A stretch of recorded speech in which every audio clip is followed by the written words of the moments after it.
Get unready with me. So, samahan nyo ako mag-get unready with me dahil tingnan nyo naman kung gaano kakapal na makeup ang meron tayo dyan. Especially yung liquid eyeliner, guys. Paano natin buburahin siya. And napaka-pigmented, guys, nitong red blush na nilagay ko.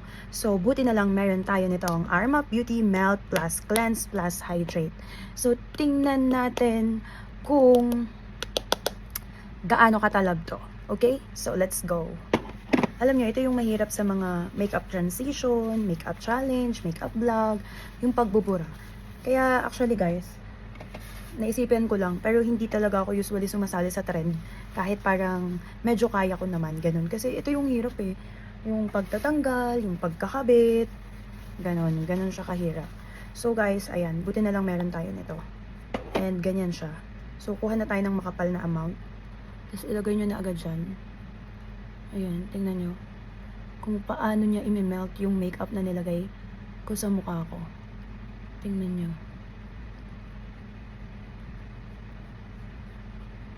Ayun, natatanggal nyo guys yung ano, pero yung eyeliner, tignan nyo, may tira pa rin.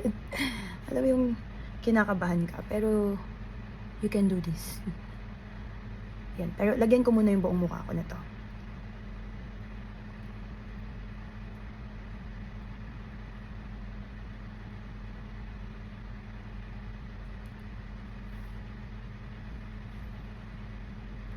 Damihan na natin para ano. Ngayon. Damihan natin yung lagay para talagang melt na melt. Bago nyo gawin na maghilamos or gumamit ng kung anong product, ito mo nang gawin nyo. Kagandahan pa dito guys, nakaka-hydrate to ng skin. Talagang i-melt niya yung makeup, ayan o, as you can see. Tapos, i-cleanse niya. Talagang mula sa pinakailalim ng nilagay niyong makeup, mamimelt niya.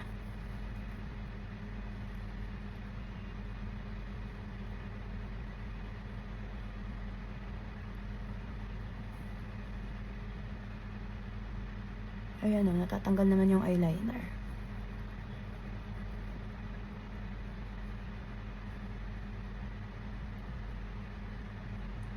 Kaya ako dus talaga sa laging mga gumagawa guys ng makeup transition, yung mga trending. Hindi talaga madali. Kasi look nyo naman guys. Ang pagkakamali ko lang talaga, bakit naisipan kong gawin to nang kakaligo ko lang. Okay. So, sige, gamit tayo ng tissue guys. Tingnan nyo. Ayan. Diba? Oh, grabe. Uhuling ang pagmumukha natin. So at least, bago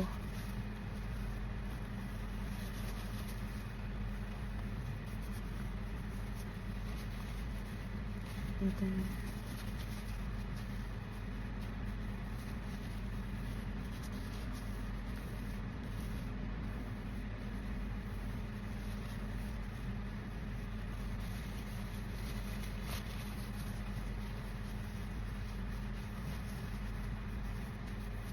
Pero at least yung eyeliner guys, yun yung pinaka eh.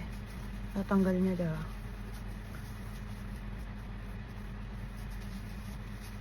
Ayan, tapos kuha ulit tayo. Ulitin natin ulit yung process. Ayan, kuha ulit tayong ganyan. Tapos lagay ulit natin dyan.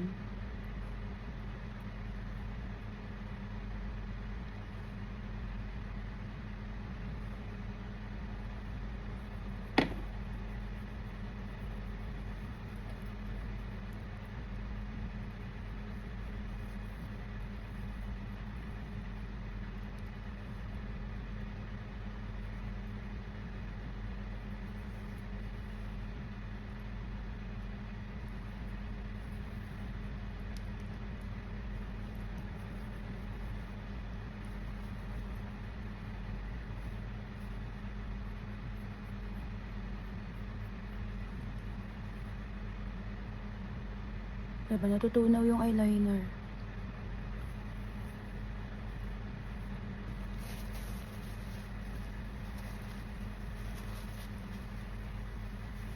At hindi siya nakakahilang.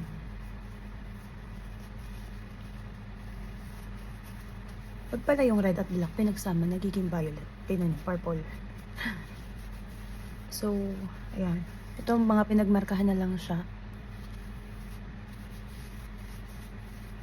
Okay, so, ang gagawin natin guys is maghihilamos na. Diba? Tatanggal talaga yung eyeliner. So, hilamos na tayo. Let's go. Ayan. So, guys, nakapaghilamos na ako and natanggal na. So, buti na lang meron talaga tayo nitong Armap Beauty Melt, Cleanse, and Hydrate. So, laki yung tulong niya guys. Tingnan nyo naman. Diba? As in, hindi tayo pinahirapang magtanggal. Dahil meron tayong ganon.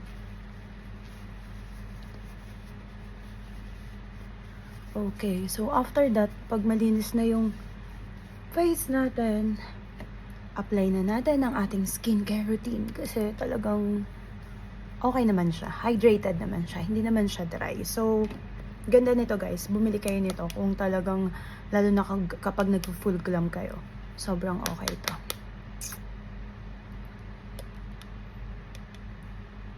So, ayan. Mag-skincare na tayo guys. Gumagamit ako nitong toner. Ginaganyan ko lang sa face ko.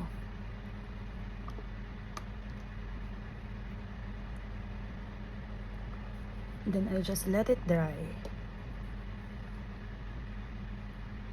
Diba? Ganda nitong toner na to guys. Pero ginagamit ko lang tong Somwade Green Caviar Moisture Lock-in Ampoule Toner kapag gabi. Kasi at least kapag kung anong i-apply nyo sa mukha nyo kapag gabi guys, hindi siya ganun maglalakit. So sobrang hydrating yung feeling nito. Tapos, after nyan, kahit hindi pa masyadong dry, sinasabay ko na tong lock-in cream niya.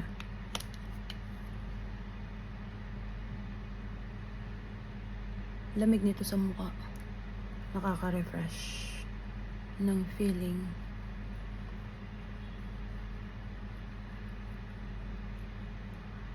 Diba? And this is really good guys sa all types of skin, especially kapag dry and sensitive yung skin nyo. Lakas maka-hydrate.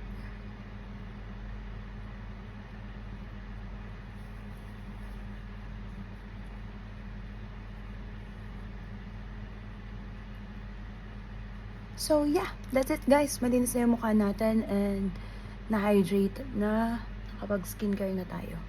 So, ready to sleep. Magbo-blower na lang ako ng hair. Bye!